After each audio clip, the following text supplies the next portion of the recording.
Yo, kembali lagi ke bedah anime Shy. Yang mana kali ini aku bakal membedah beberapa detail menarik di episode kelima animenya. Ya, nggak ada banyak hal menarik sih sebenarnya, karena ini cuma episode peralihan sebelum masuk ke arc Sveta the Frozen. Jadi tanpa basa-basi lagi, langsung aja kita masuk ke pembahasan cerita animenya. Di bagian awal, kita bisa tahu kalau setelah latih tanding dengan Stardust, Teru masih belum bisa untuk mengeluarkan kekuatan manipulasi apinya kembali.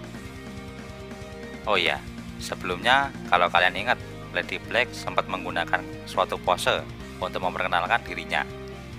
Nah, ternyata pose ini terinspirasi dari pose Henshin Power Ranger. Dan untuk kedepannya, Lady Black bakal sering menggunakannya, terutama di episode kali ini juga.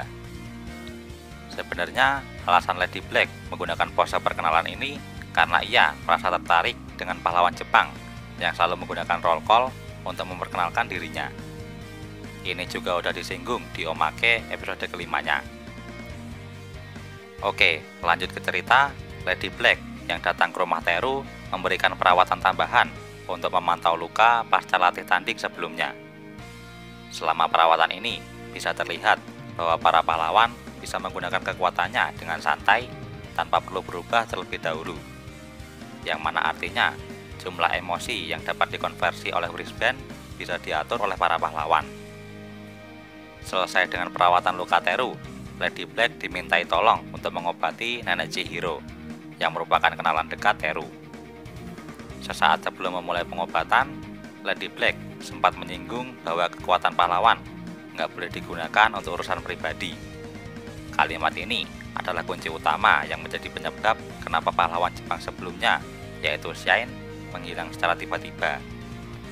Selama pengobatan Nenek Chihiro ini, bisa dilihat juga bahwa Lady Black juga memiliki sisi yang ramah dan pengertian.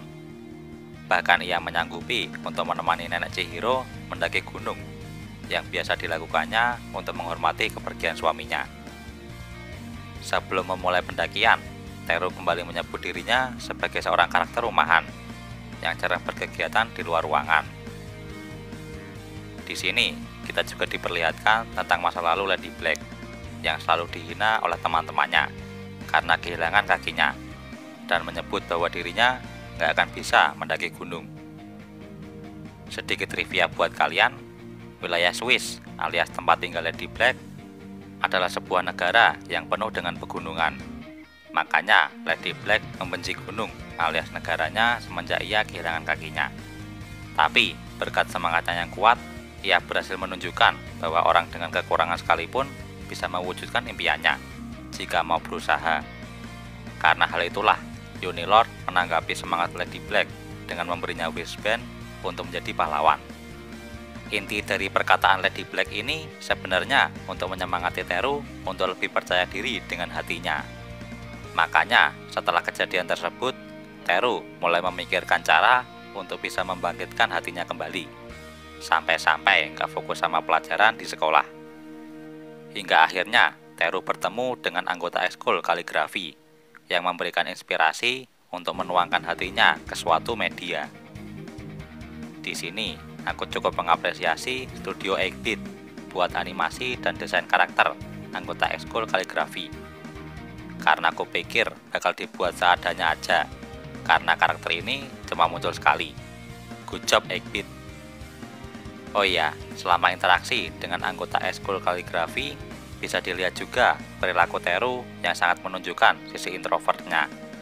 Mulai dari nggak bisa menolak ajakan, sampai diam-diam menikmati sesuatu. Bener-bener relate banget sama karakternya. Dan begitulah episode ini berakhir dengan Teru yang berhasil mengendalikan hatinya, meskipun ada sedikit insiden kebakaran.